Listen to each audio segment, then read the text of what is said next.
राजस्थान की सूर्य नगरी जोधपुर में हुआ 7वां राजस्थान इंटरनेशनल फिल्म फेस्टिवल 2021। इस मौके पर देश भर की 80 फिल्में दिखाई गई। ये मौका और भी खास हो गया जब अभिनेता यशपाल शर्मा ने अपने निर्देशन में बनी फिल्म दादा लक्ष्मी का वर्ल्ड प्रीमियर किया। इसके अलावा यहाँ फ्रांस से आए हुए फिल्मकार थे और भारत के हर प्रांत से आए हुए फिल्मकार भी। मेन अट्रैक्शन थी इस बार पहली बार दिखाई गई तुलु फिल्म। यहाँ पर देश भर के सिनेमा प्रेमी फिल्मकार एक साथ जमा होकर मेले का माहौल लगा रहे थे और आयोजकों का कहना है कि ये एक शुरुआत है, आगे बहुत कुछ होगा। क्योंकि जब हम यहाँ प्रेरित होते हैं कि बाहर की फिल्में यहाँ शूट करती है, मुझे बहुत ऐसा लगता है कि जहाँ आज हमारी अवार्ड नाइट है मेहरानगढ़ फोर्ट, कुछ समय पहले यहाँ पे स्पाइडरमैन, किसी को नहीं पता था कि ये हॉलीवुड की फिल्में यहाँ शूट होती है।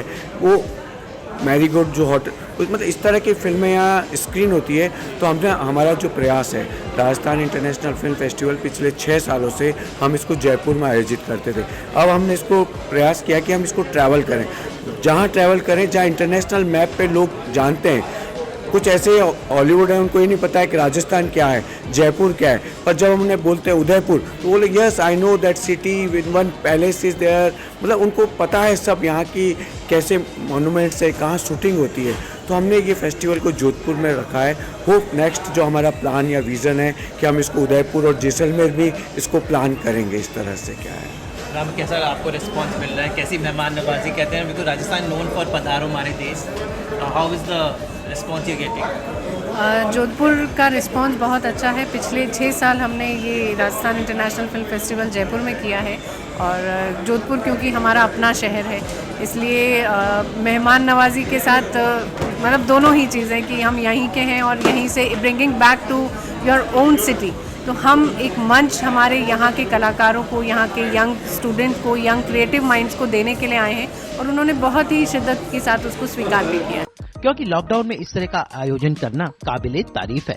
अभिनेता यशपाल शर्मा को कई फिल्मों में देखा गया है, लेकिन अब वो निर्देशक बनकर सबके सामने आ रहे हैं। अपनी पूरी टीम के साथ वो यहाँ पर जोधपुर के मिराज सिनेमा में अपनी फिल्म का प्रचार करते दिखे। मैं को प्रोड्यूस कर रहा हूँ, ये प्रोड्यूसर है, मैंने डायरेक्ट की है फिल्म, मैंने राइटिंग में हेल्प की है राजू मान जी की, मैंने कास्टिंग में हेल्प की है, हर चीज़ में हेल्प की है, लेकिन डायरेक्शन पूरी अपने आप की तो आज मैं बड़ा खुशी का दिन है कि कल के दिन जो है इसका वर्ल्ड प्रीमियर हुआ था 23 मार्च को कल। और पूरा पहली बार कोरोना के बाद कोई हॉल इतना भरा हुआ दिखा कि मतलब, क्योंकि लोग डर रहे हैं अभी भी निकलने। हाँ, लेकिन कल जो है सीढ़ियों पर भी लोग बैठे हुए थे और क्योंकि एक छोड़ के एक सीट करनी थी, कोरोना का पालन करना था, तो उस हिसाब से हमारा शो कमाल कर रहा और पब्लिक ने मतलब खड़े होकर के तालियां बजाई, स्टैंडिंग ओवेशन दिया और सब लोगों ने अलग से एक 2 घंटे 3 घंटे तक बातचीत करते रहे। और वो फिल्म ख़त्म होने के बाद ब्रेक कर दिया क्योंकि अगली फिल्म देखने का किसी का मूड नहीं था, तो ब्रेक कर दिया ताकि बाहर आ जाएं, थोड़ी देर फ्रेश होकर फिर दोबारा फिल्म शुरू करें फेस्टिवल की। तो ये बड़ा अच्छा एक्सपीरियंस रहा। फ्रेंच डायरेक्टर भी एक आए हैं यहाँ पर, उन्होंने मेरे साथ बहुत काफ़ी बातचीत की फिल्म के बारे में।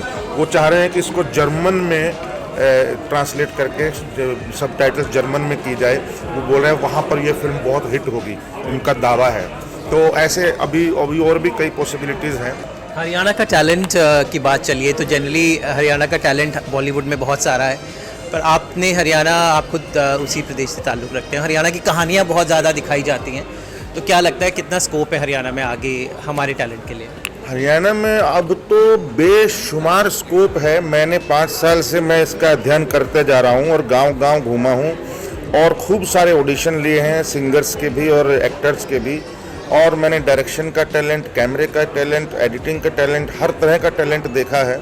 म्यूज़िक इंडस्ट्री भी कमाल की है, हर चीज़। अब हरियाणा इस बार अब द्रुत गति से, मैं कह रहा हूँ बिजली गति से आगे बढ़ेगा और ये मेरा वादा है और दावा भी है और कॉन्फिडेंस भी है।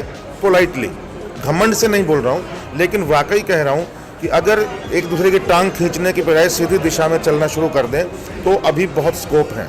क्योंकि 52 साल से अगर कुछ नहीं हो पाया तो कुछ तो कारण रहे होंगे। वो कारण आज हमें पता चल रहे हैं कि क्या रहे होंगे, लेकिन हम उनको पार करके, जीत करके ही आगे निकलेंगे, ये हमारा सबका दावा है। जी, और यहाँ पे राजस्थान में आपको कैसा रिस्पांस मिला, क्योंकि थोड़ी मिलती जुलती बोली है हरियाणा और राजस्थान की, तो यहाँ के लोगों ने कैसे लिया फिल्म को? राजस्थान के लोगों का ही मैं बता रहा हूँ कि कमाल का रिस्पांस आया। कई डायरेक्टर, आनंद है एक, वो और परमानंद है, ये इन लोगों ने फिल्म देख करके जो लिखा फेसबुक में इतना इतना लंबा, वो हमारे लिए बहुत ही इंस्पायरिंग है पूरे हरियाणा के लिए, क्योंकि उन्होंने जिस तरीके से लिखा है, क्योंकि परमानंद जी ने लिखा है कि यशपाल जो इतने गालियां नहीं होनी चाहिए, ये नहीं होना चाहिए, वेब सीरीज में ये नहीं होना चाहिए, सेक्स नहीं होना चाहिए, बोल रहा है, इनकी खुद की फिल्म कैसी होगी हम वो देखेंगे।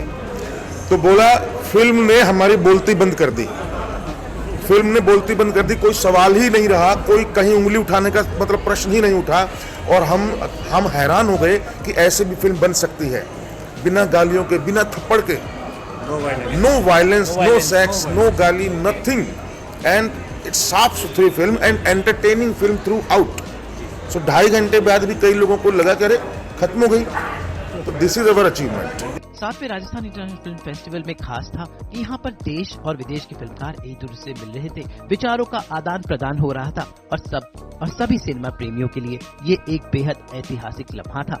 यहाँ पर ग्रुप डिस्कशन हुए, लोगों ने एक दूसरे के साथ विचार बांटे, और कुल मिलाकर फिल्मों का एक ऐसा संगम देखने को मिला जो किसी भी सिनेमा प्रेमी के लिए आनंददायक मौका था। Well, it's a great honor, and of course I've seen this festival growing every year because the qualities of the film, Somendra and Anshu have a wonderful, spot on, and they really picked up wonderful films. So it's very important to discover new directors, new filmmakers, and this festival is very, very important. So I'm very happy to be here, and it's always an immense pleasure, and this time in Jodhpur, it's quite a dream. Thank you so much to Rajasthan. It's great, because I took a very sensitive subject from the down south, from Mangalore. We speak a language called Tulu. Of course, Aishwarya Rai speaks Tulu, but in the Rajasthan, this जो लोग है, it's for them it's kind of very different culture altogether, and I took a very folkish subject called Ati Kalanja. It comes in the month of August. So udhar ka jo that I took that element and I built a story, and that was very relevant even for the present day. The people who have watched the film, they were very happy, and I got a good opportunity. It's a really good platform for showing these kind of films in Rajasthan. यानी कुल मिलाकर 7वां Rajasthan international film festival 2021 ये संदेश देता है कि cinema पर कोई बंधन नहीं। वैसे आयोजक अगले साल इस अवार्ड को और बड़ा बनाने का सपना देखते हैं, तो उनको बहुत बहुत बधाई। और सिनेमा का ये सारा मेला लेकर हाजिर है आपका फेवरेट शो सास बहू और बेटियां। जोधपुर से अमित त्यागी।